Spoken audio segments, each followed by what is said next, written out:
The presenting sponsor for OnEducation is Classcraft. ISTE is right around the corner and Classcraft has something to share. Stay tuned to the podcast and keep your eyes on Twitter to see how Classcraft is going to once again change the way school is played. To learn more about Classcraft and get started on the road to the most fun you've ever had at school, visit classcraft.com/oneducation. How far are we willing to go? That's a better question. To be safe. Right.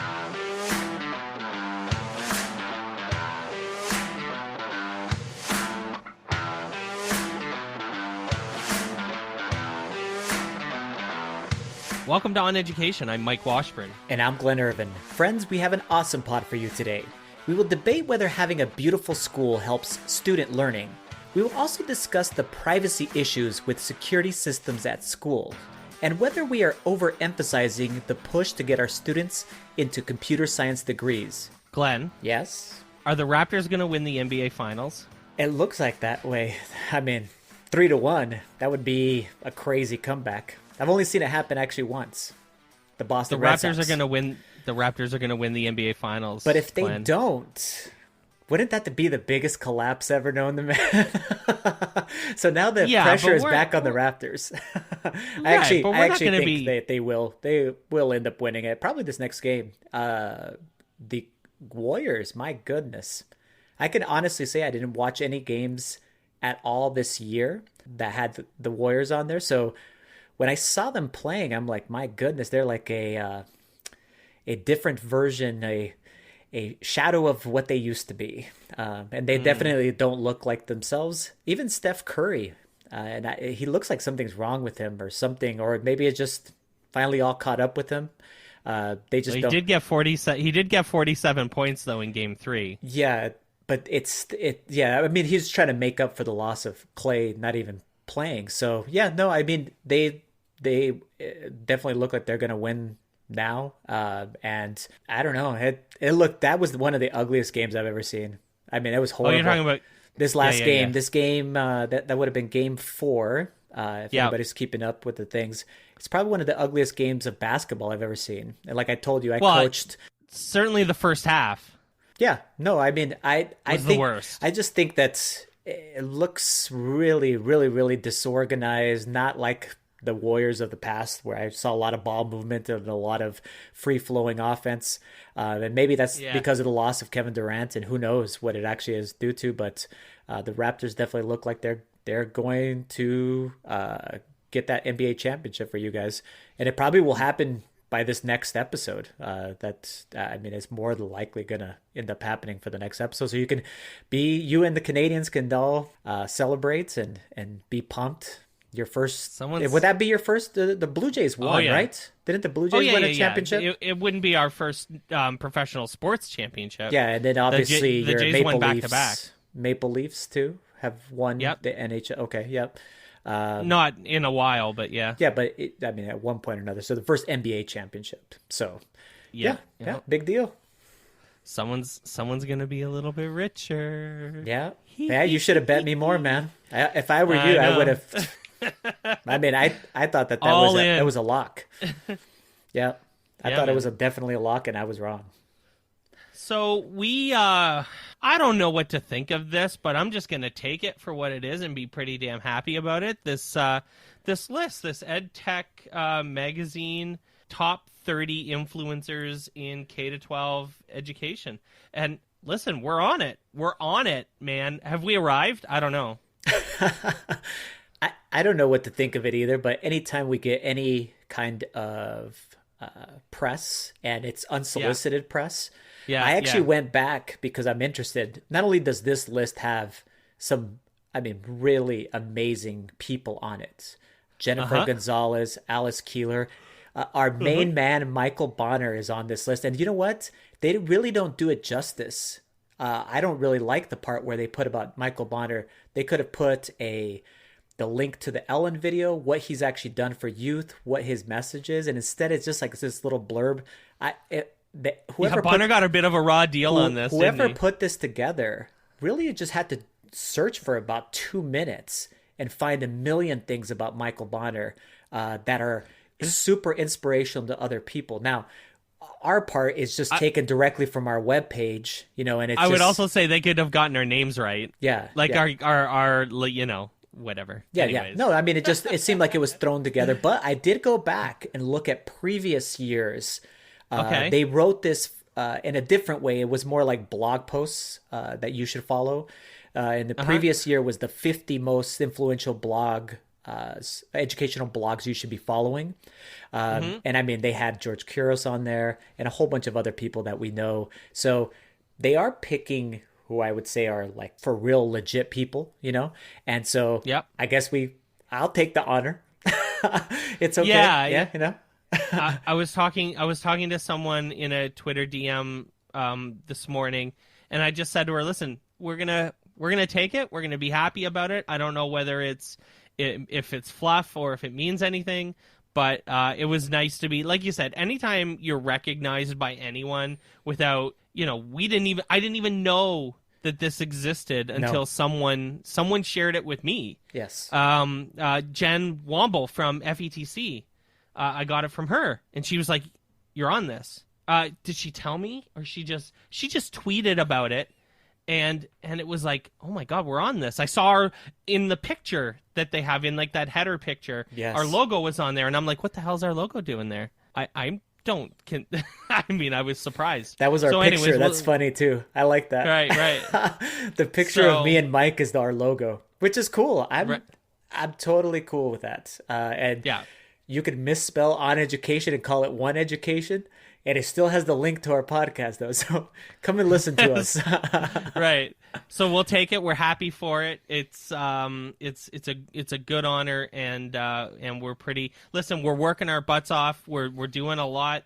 I am on a plane in less than 72 hours to Austin, Texas, and going to be there for a couple of days, and then I literally come home for less than 12 hours, and I'm on a plane again. Or less than 24 hours, and then I'm on a plane again to Milwaukee, Wisconsin, where Glenn and I will be together at USM Summer Spark, and then we're home for a couple of days, and then we're on a plane again to Philadelphia. Yes. And we have panels galore at Badge Summit. We're doing interviews at Badge Summit. Then we've lined up not tons, but I mean, we're doing a little bit less Edisti this year, I think, than last year, but the quality is going to be great. We have Matt Miller who's going to join us. Jennifer Williams is going to join us. We're going to talk to our BFFs, Sean and Devin Young from Classcraft. And listen, it's going to be a pretty bonkers 3 weeks. And that's just, we're working hard. We're trying to talk to people and to share out what they're doing and make a difference. So this really just exciting maybe stuff. goes to show that we're working on that pretty hard. The articles that have come up this week have been pretty interesting. This one's pretty sweet. Does a stunning school help learning? Tell us about that just a little bit, Glenn. So the article's based in Scotland, but I just thought the topic is very relevant to just education in general. We talk and have spoken a lot of times about schools being in shambles and schools, districts not being able to basically rebuild schools that are crumbling schools, infrastructure, and those types of things. So in this case, there's this school, and they nicknamed it Legoland.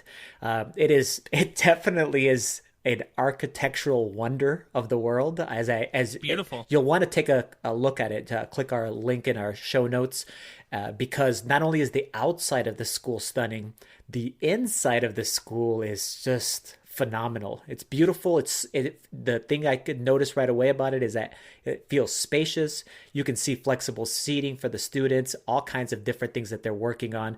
It is a beautiful place. So the question is, basically, as far as an article, does it make a difference as far as the education is concerned? They do interview some people, both let's say the architect, the leaders within the school, the teachers, and maybe even some students.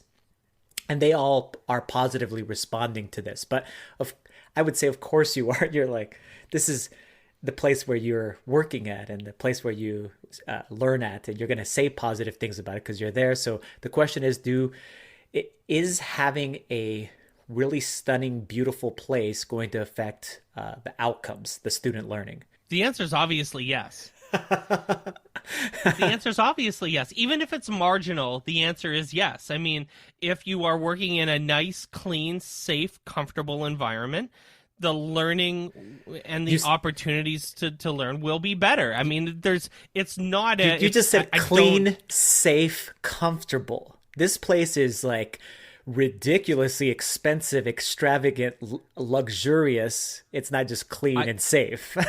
You know what I mean? It's over the top. So do we need those over the top? No, but the answer's still yes. Okay. Yep. The answer's still yes. I mean, we can talk about whether you spend on a new school $5 million or $45 million, and we can talk about what the commensurate outcome increase between $5 and $45 million is. That's an awesome discussion that is totally worth having if we have those examples, because that's an interesting topic. But if you're tearing down an old rundown school and building a nice new beautiful one, obviously the answer is yes. So I just don't know if what the value is relative to the money spent. You know, at a certain point, it's about diminishing returns. It's about, how much more are you getting for the amount of money you're spending. I get that as the counterpoint. Yeah, and I mean, my biggest counterpoint to the entire thing is that you don't need a stunning school, but there are some essential elements that a building must provide. And some of them you just spoke about, which would be that obviously it needs to be an environment where you can learn. So things like having windows have been proven that are important things to have real sunlight in. A lot of places. Windows. Yeah, no, I'm serious. There's, I don't know if you know that, but a lot of our buildings in the United States actually don't provide windows, and a lot of it is because of safety. So we have a lot of classrooms that don't actually have a window to the outside world. And if you... Are you serious? Yeah. And if you don't... I actually think it's against the law in Canada to have a room that people are in without windows. Oh, dude, that's a very common thing. And it actually, especially in where I live here in the upper Midwest, where we have these long winters, and you already get a limited amount of sunlight by... us, all our kids, our students, and our teachers. I think it really does have a drastic effect as far as on student learning. So having a window to the outside is a super important thing. Actually, that's one of the things that certain teachers, when they go into a school, they want to make sure that they get a classroom that does have sunlight, that does provide real light from the outside, and that they're not walled in. I've worked at probably the last few different schools that I've had. There's several different classrooms that lack sunlight. Basically, they have no outside windows, and that's a problem. We know it's a problem, and so it needs to be addressed as far as the architectural thing. I would consider that to be an essential element. Safety is, of course, super important in the way you structure a school. Clean, you said, a good environment to be able to learn, but the tipping point is really, of course, your educators. That's really what is the essential. Do you need that stunning school? If you had that stunning school with so-so educators, you're going to get a so-so product. Doesn't matter. Of course, yeah. Just like when we talked about that heavy use of tech in the LA school district, when they heavy emphasis of buying all these iPads, whatever it might be, no professional development, and then you expect something magical to happen, and it doesn't. Actually, the opposite happens. Same thing with, I believe that a building is the same thing. I think me and you have had the same discussion too with flexible seating and the classrooms themselves. Like how important is that for learning? It can be something that could be positive for your classrooms, but again, the teacher is the catalyst to whether or not this is going to provide that next level of student learning. One of the things that you just kind of alluded to that made me think of something in Canada, our education system isn't as...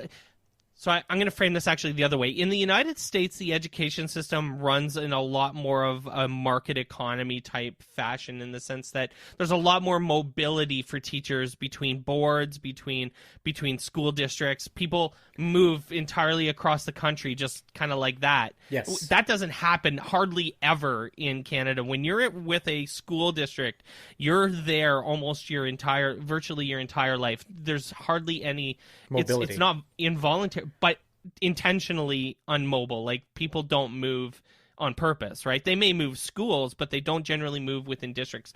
But one of the things that having new modern schools is that it attracts teachers, right? So if you're trying to like hire the best possible educators for these opportunities to teach in like these gorgeous new schools, these brand new state of the art facilities will be a thing that attracts good quality teachers to your district, to your school. You can say, look at the space you're going to work in. Isn't it gorgeous? And I think that is a great way to attract. Obviously, we know good work environments, attract good staff. This is what, Silicon Valley has been doing for the better part of 20 years. So, I mean, I think that there's a lot to be said for having a great looking, aesthetically pleasing work environment. So another article that came up, and this has gotten around a little bit and is a little bit interesting. This idea of social media at school and companies that monitor your social media, the students' social media, right? Yeah, the school districts are actually hiring companies. Like this one specifically is called the Social Sentinel. And what they do is they monitor public posts on social media from all users, including adults, on Facebook and Twitter, probably even Snapchat, because that's where the students would actually live at. That's where the kids are. Exactly. And then what it's doing is it's flagging things that they consider to be inappropriate, threats, etc. And then those reports get sent to the administration within the school district. So some of the things that are getting flagged are harmless. But they are being flagged as something harmful, potentially harmful to the student environment. And so the controversy is everything that gets posted on social media, I guess, is public domain. Obviously it is, right, Mike? And so then if you post it there, can that now be used basically against you as a student as something, where the school can take action? And the answer is yes, that is the case. So it's a weird thing. Both of these stories are the concerns of privacy versus safety. And because we're living in the world that we're living in right now, which is an environment where a bunch of school shootings are and have happened, do we give up some of our privacy to basically to ensure our safety as a school district? So this is a super interesting thing. And the tweet here that was written by a student, Amanda, if you go take a look at it, it's really harmless. But if you take out just a couple of words of it, like the last line, it says, "I would die for you." You hear that or you read that and you're like, okay, something's up here. We need to be concerned. But in the context of the entire tweet, really there was nothing there. And that's happened quite a bit on as far as a bunch of these incidences. That's what this article is describing, is how far are we willing to go for safety, so that and how much privacy are we willing to give up so that our students are safe. This is might be an interesting kind of Canada versus United States discussion, in the sense that in the U.S. there is a giant, sometimes, I don't want to say unreasonable, I'm trying to think of a oversized notion of what you would call freedom. I'm using air quotes. And that everything, that people do and where they do it and how they do it is blanketed by, quote unquote freedom. I'm fine giving up a little of my privacy for a little bit more safety. I'm completely fine with that. And I don't feel that my freedom is necessarily being curtailed. I'm not less free because the FBI, tracks, me or like the general population just a little bit more to make sure that, people can't drive into me while I'm at a party on the street, somewhere at an event, or shooting up a school, which is absolutely crazy. I mean, one of the other examples in this article came up about Cruz, the guy who attacked the Stoneman shooting. Yep. Doug Parkland, and that there were social media triggers everywhere that this kid was planning stuff and had these ideas and had these thoughts.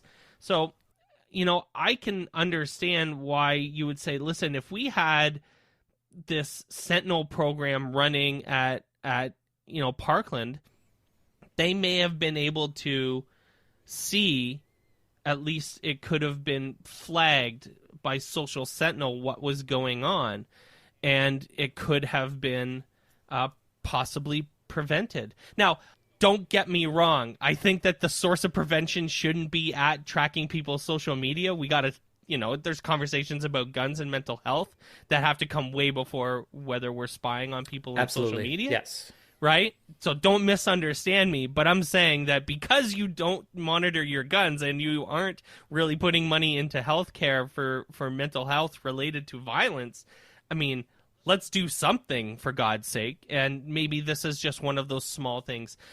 I just think that one of the stories that comes out about this related to this article is that it's a little too, it's flagging things that shouldn't be flagged.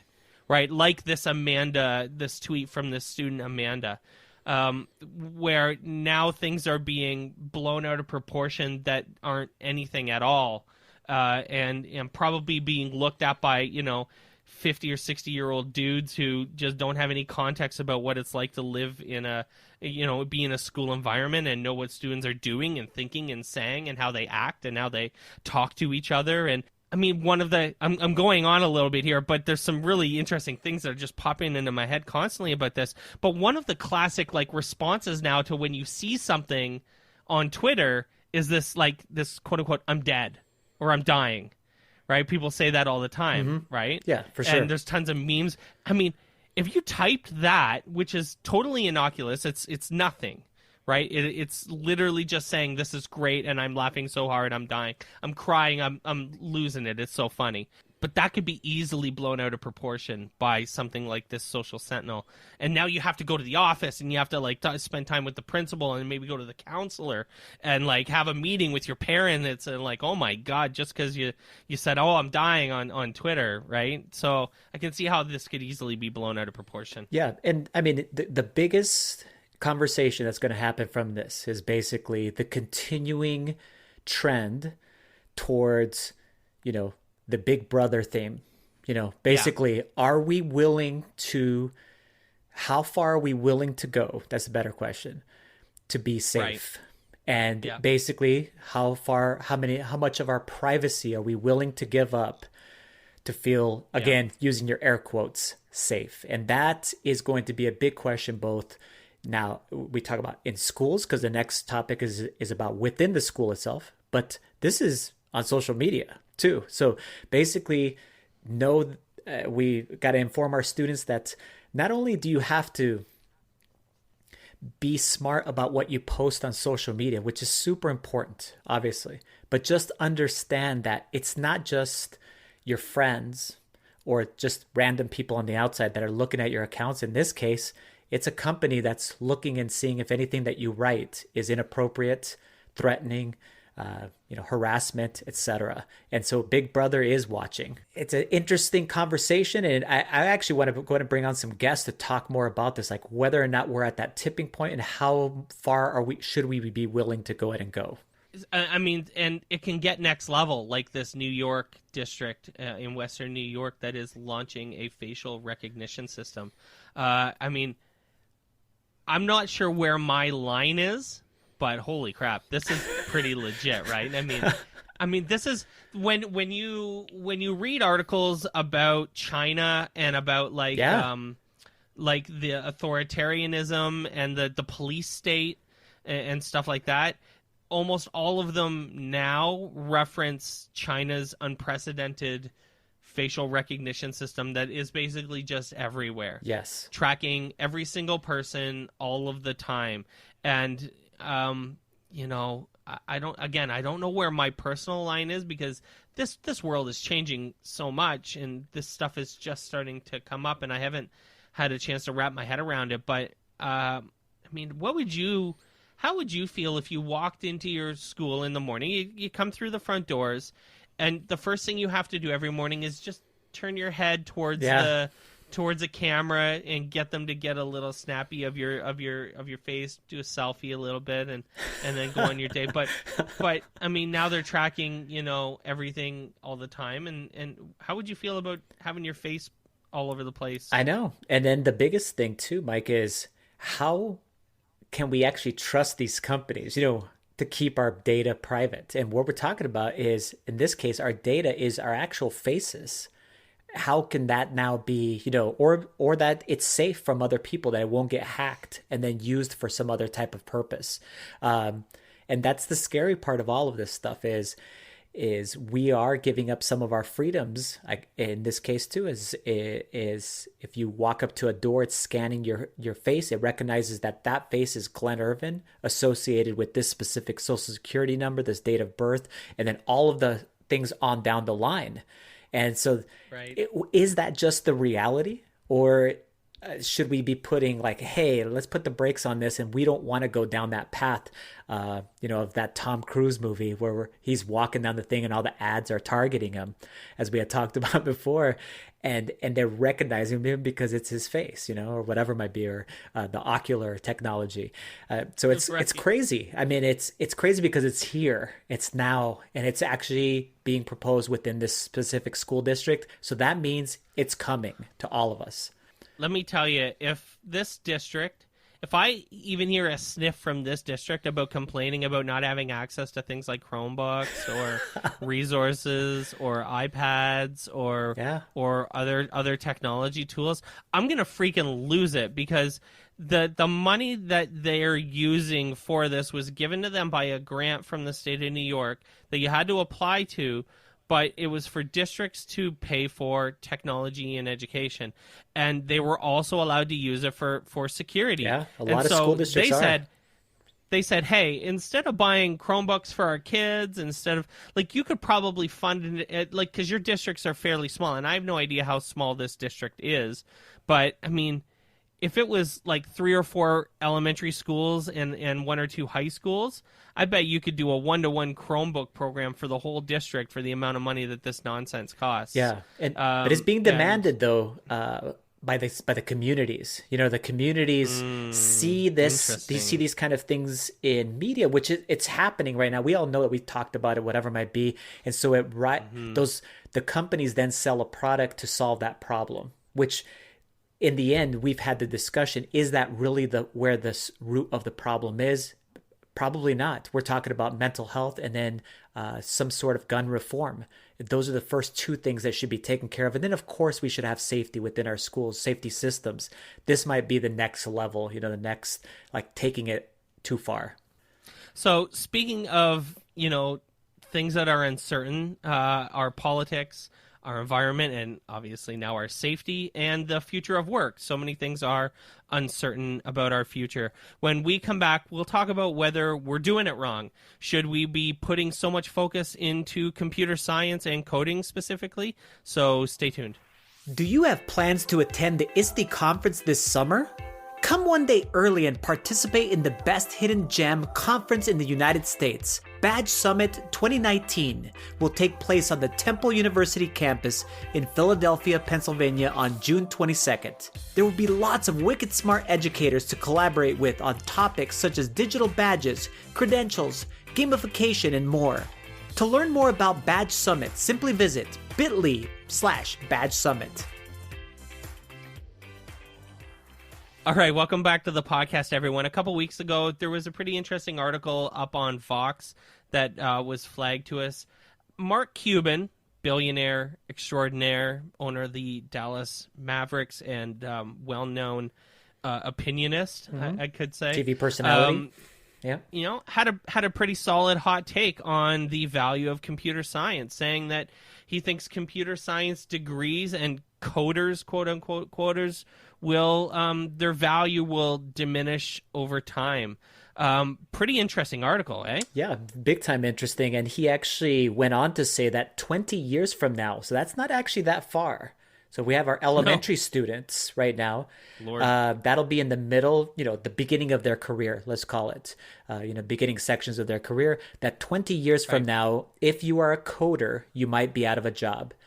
Because he says it's just math. And so whatever we're defining the AI to do, someone's got to know the topic. So for example, if you're going to have the AI emulate Shakespeare, somebody better know Shakespeare. So he is advocating that the coding major who graduates this year probably has a better short-term opportunity than the liberal arts major, but that's just the short term. In the long term, they could be out of a job. So it's a really interesting discussion. Are we making too hard of a push for this computer science, the computer science majors, the degrees, the skill set within our schools and our environment? Because we're all talking about it and we're all saying, what are we doing to make sure that we can fill these jobs? Because we've even talked about it. You've said it several times. There's all of these jobs that are open right now, and they're really high paying job opportunities. How are we going to fill those jobs? And Mark Cuban's saying, hold on a sec, don't fill everybody in those, because then eventually those will be gone, and we'll be kind of the point that we're at right now with like auto, or just a few years ago where we're with our whole auto manufacturers, and that's all of our people that were our blue collar workforce, and they kind of were out of jobs then eventually, and then now had to figure out what are they going to do next.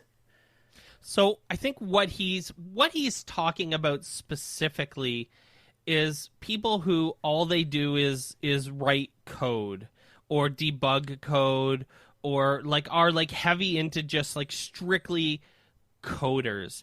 I think though I actually pretty strongly agree with Mark that those jobs could be outsourced just as easily as tons of other jobs that are being outsourced these days. AI can do coding. Obviously AI could do coding. AI can do so many things. Of course AI could write code if we set it up. One of the things that he talks about in this article that I absolutely love is that he's talking about the things that so many other educators are talking about these days, which is a focus on creativity, collaboration, and communication, the 3 C's. And listen, what he's saying is that if you just code, you're not going to you might not have a job in 20 years. You need to bring more than just coding to the table. You need to be a creative coder, a collaborative coder, and be able to communicate something. You need to have other skills other than what I worry about is the computer science folks who, just want to sit there and smash keyboards and type away and code. And they want to make like 120, 130 grand a year doing it. And those jobs are out there right now. There's tons of people doing exactly that. And this is their job, and this is their dream job. But I tell you, I'd be worried about those people, the people who have, very little, personality, capability of, expanding other than learning more code. You've got to bring more, and you've got to stretch yourself. So it's a challenge. This is an awesome challenge to educators. I still think we should continue to teach coding, but we need to be intermixing it with things like collaboration, communication, and creativity. We need to be bringing those, what we would, again, still call the 21st century skills to the table when we're teaching computer science, because we need to have these kids be capable of not just understanding this little world of coding, but understanding the entire world around them. Yeah, and I mean, talking about the world around them, using coding then to be able to go and solve real world problems, and starting that when you are in a school environment where you are kind of in a safe place, and then being able to go and say, hey, we're not going to just learn this specific skill. We are going to learn that skill. How can we transfer that skill to solve this other problem? We've seen many examples of those kinds of things, which are just phenomenal. The issue that I can see basically happening is similar to what you're just talking about. Is I just see it as there's these corporations that are out there, and they need you to come in to work for them to, as you just said, smash keyboards and do the work for the corporation and get paid a very good amount of money. Yeah.